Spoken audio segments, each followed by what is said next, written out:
The wick sputtered, casting a long, jagged shadow against the wall. The merchant wiped a layer of grime from the counter, his fingers trembling from exhaustion. 10 mouths waited at home, and the till held only a few copper coins, not enough for bread, let alone the oil they needed for the winter. He watched the street through the grimy window. A passerby paused, glanced at the dim display, and kept walking. The merchant did not call out. He knew the look of someone who had nothing to spare. He turned back to his work, trimming a misshapen candle with a dull blade. The shop smelled of stale tallow and damp wood. Every movement was a calculation of survival, every breath a reminder of the debt piling up in the corner.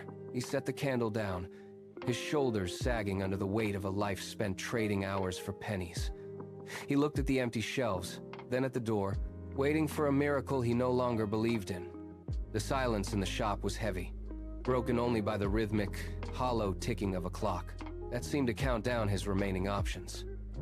He was a man running out of time, trapped in a cycle that offered nothing but the dim flicker of a dying flame. The bell above the door chimed, a sharp metallic sound that cut through the stagnant air. A woman stepped inside, her presence immediate and jarring against the backdrop of rotting wood. She did not look at the candles. She did not look at the shelves. She walked straight to the counter, her gaze locking onto the merchant with a precision that made him straighten his back. She listened to his account of the debts and the hungry children, her expression unreadable. When he finished, she reached into a fold of her wrap and pulled out a stone. It hit the wooden counter with a heavy, solid thud. It was a diamond, cut so perfectly that it seemed to pull the dim light of the shop into its facets and amplify it 1,000 times. The merchant stared, his breath hitching in his throat. He reached out to touch it, then pulled his hand back. The merchant did not look back at the harbor. He left the shop, the debts, and the 10 hungry children behind, his mind fixed only on the horizon. The voyage lasted weeks, but he spent every hour pacing the deck, his hand clutching the single diamond in his pocket. When the ship finally dropped anchor, the island did not look like a place of legend. It looked like a wasteland of shimmering, jagged light. He scrambled into the small boat and rowed until his palms bled, hitting the sand with a desperate lunge. He fell to his knees, his fingers digging into the earth. It was not sand. It was a dense, sparkling layer of raw diamonds, crushed and scattered across the beach like common gravel. He picked up a handful, letting them spill through his fingers, their edges sharp enough to draw blood. He laughed, a sound that cracked in the dry air. He scrambled to his feet, pulling a heavy canvas bag from his belt. He began to shovel the earth into the sack, his movements frantic and uncoordinated. He filled his pockets, then his coat, then the bag, his heart hammering against his ribs like a trapped bird.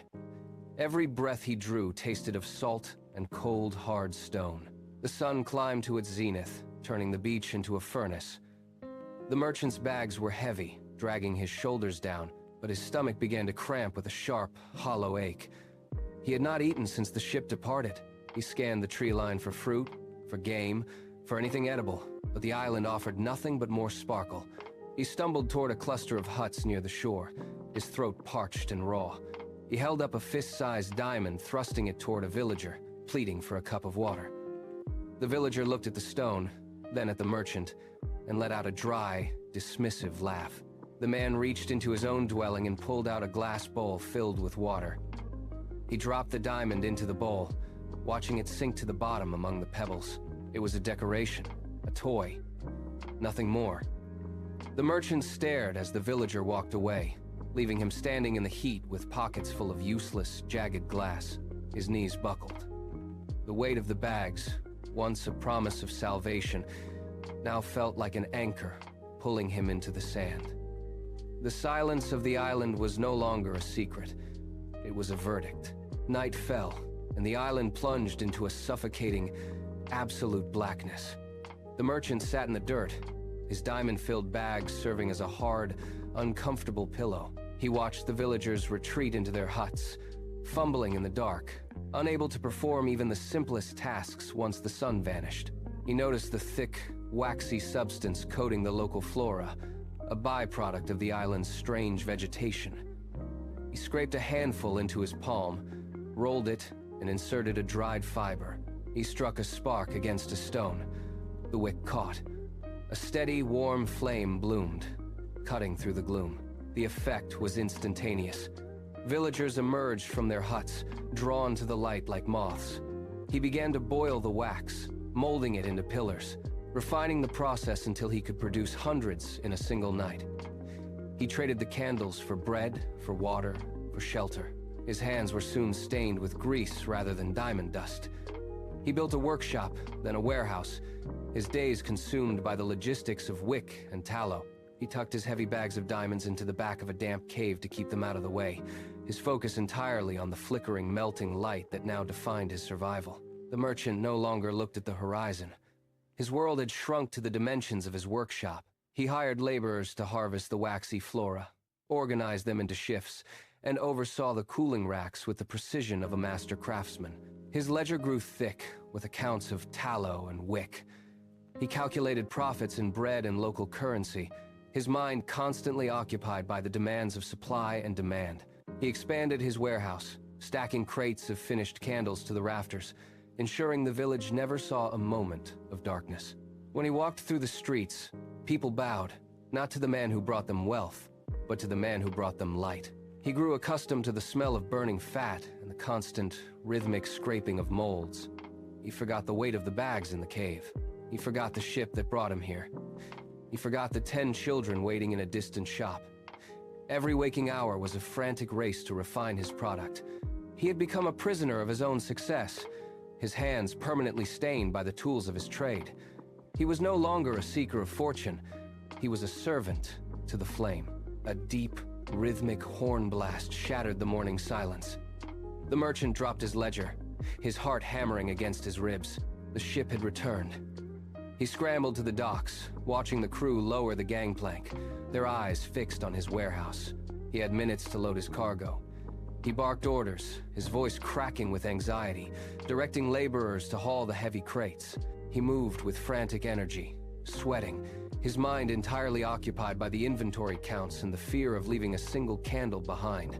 He sprinted back and forth, his boots kicking up dust, his hands raw from the rough wood of the crates. As the captain signaled the final boarding, the merchant paused, his breath ragged.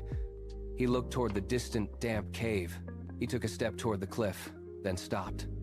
A crewman shouted his name, gesturing to the last open space on the deck. He turned his back on the treasure.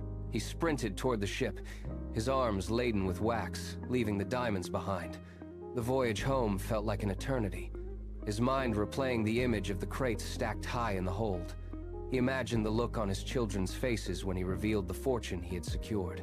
When the ship finally docked, he did not wait for the laborers. He dragged the first crate onto the pier himself, his knuckles white, his breath coming in short, excited gasps. He reached his old shop, the door creaking on rusted hinges. His 10 children gathered around, their faces gaunt, eyes wide with hope. He pried the lid off with a heavy iron bar. The smell of tallow filled the cramped room, thick and suffocating. He reached in, pulling out a handful of candles, expecting the glint of light, but they were dull, waxy, and utterly mundane.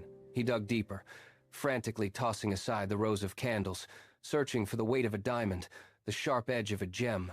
There was nothing, only wax. He dumped the entire crate onto the floor, the candles clattering like dry bones. His children stared at the pile, their expressions shifting from anticipation to confusion, then to a hollow, quiet disappointment. The candles began to soften in the heat of the room, losing their shape, melting into a puddle of useless grease. He looked at his hands, stained with the residue of his labor, and finally understood. The puddle of wax spread across the floorboards, a slow, viscous stain that mirrored the merchant's own paralysis. He stared at the mess, his chest tight, but the silence in the room was not just his own. It stretched outward, past the shop, past the walls, and into the space where you sit right now. Look closely at the merchant. Look at the way he clings to the cooling tallow, convinced it is his legacy. Now, look at your own hands. The merchant is not a character in a distant fable. He is a reflection. Every morning, you wake up and chase the same flickering lights, the same temporary status, the same material comforts that melt the moment you stop feeding them.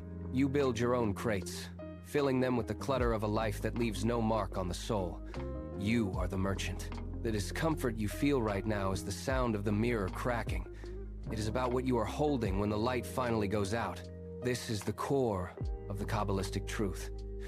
You arrived in this physical world with a singular purpose: to gather the diamonds of spiritual wisdom. These are the fragments of eternal intelligence that define your true nature. Yet, look at your daily rhythm. You spend your waking hours obsessing over the candles. You chase status, you hoard material possessions, and you seek comfort in things that offer only a dim, flickering illumination. You are treating the physical realm as the destination, when it is merely the shop. Every time you prioritize a fleeting convenience over a moment of genuine spiritual growth, you are choosing the wax over the gem. You are filling your crates with items that have no value in the world of the soul. The tragedy is not that you are lost, but that you are actively choosing to remain distracted. You have the capacity to recognize the sparkle of truth beneath the surface of your daily struggles, yet you turn away to polish the tallow. The diamonds are scattered everywhere, waiting for a mind sharp enough to identify them. Start looking for the weight of the eternal in your hands. You treat your life with such gravity, yet it is nothing more than a child playing house. Observe the intensity with which you arrange your furniture, the seriousness with which you manage your accounts, and the weight you assign to your social standing. It is a performance, a mimicry of purpose. You are a child building a fort out of cardboard boxes, convinced that the walls are permanent. But the storm is coming, and the walls are made of paper. Every goal you set, every ambition you nurture, is merely a prop. You have forgotten that you are not the child playing. You are the one who built the house, the one who knows the game is a fabrication. You are hoarding wax, polishing the furniture, while the real world remains untouched and unseen. Stop pretending that these temporary structures have weight. Can you walk away from the house you have spent your entire life building? Now, strip away the final layer of the lie. You are not the body you inhabit. You are not the skin that holds your bones, nor the voice that speaks your name. These are tools, biological instruments, mere vessels designed to navigate a dense physical frequency. You are an energy intelligence, a concentrated, conscious spark of the Creator. Think of your body as a suit of armor you have worn for so long that you have forgotten how to take it off. Every sensation you feel, the hunger, the fatigue, the physical pain is just data flowing through the suit. You are the observer behind the eyes, the pulse of intent that moves the hand, the silent witness. Reclaim your origin. Look into the silence where the spark resides. You are the light, not the candle. If you are truly a spark of the Creator, why does your reach feel so limited? Why does your mind operate at a fraction of its potential? The answer is not a lack of capacity, but a blockage of flow. Your brain is a supercomputer, yet 90% of its processing power remains locked in the dark. It is not broken, it is curtained off. There are 4 specific barriers, 4 heavy curtains of negativity that you draw across your own consciousness every single day. These are not abstract concepts, they are tangible weights.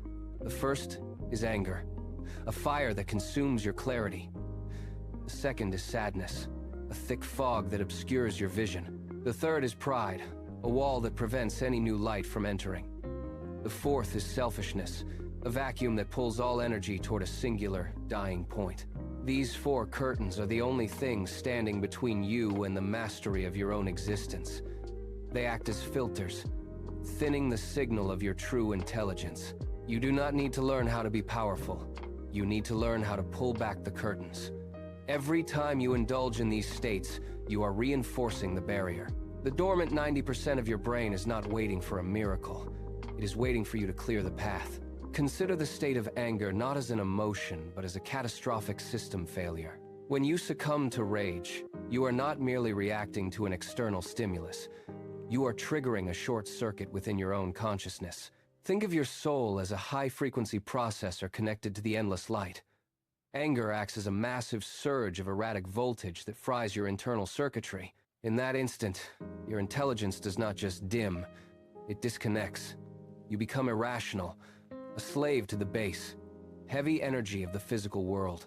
Just as a computer malfunctions when its delicate components are overwhelmed by a power spike, your soul loses its alignment with the source. You are no longer navigating reality. you are being dragged by it. This is the mechanism of your own limitation. Every time you allow anger to take the wheel, you are effectively severing your connection to the infinite.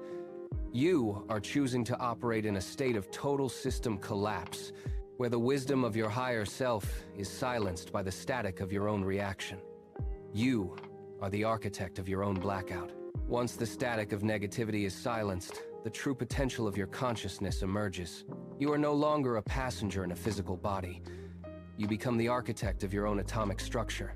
This is not a metaphor. When you strip away the barriers of pride and selfishness, your influence extends beyond your skin. You begin to operate at the subatomic level, where the laws of the physical world lose their rigidity. You can transmit healing energy to another, not through touch, but through the precise alignment of your own intent. You can influence the thoughts of others, not by speaking, but by projecting a signal that resonates with their dormant intelligence. You are moving from a state of reaction to a state of command. Your atoms respond to your consciousness. You are the master of your own atoms, and the reality you see is merely the clay you are now ready to shape. What the world labels as science fiction is, in truth, the forgotten operating system of the soul. Consider the act of teletransportation. It is not a violation of physical laws, but a mastery of them. By dematerializing your energy, you cease to be a solid object bound by space and time. You become a wave of pure intelligence, capable of moving through the subatomic structure of the universe as easily as light passes through glass. This is the ancient technology of your own existence. When you reach this level of awareness, the body is no longer a cage. It is merely a vessel, a temporary configuration of atoms that you can reorganize at will. You are not breaking the laws of physics. You are simply accessing a deeper layer of reality where distance is an illusion and presence is a choice. This is the ultimate reclamation of your power. You are not meant to be a static object in a fixed environment. Look back at the merchant in the cave. He stands surrounded by the wealth of a lifetime, yet he chooses to carry only the crates of wax. He is you.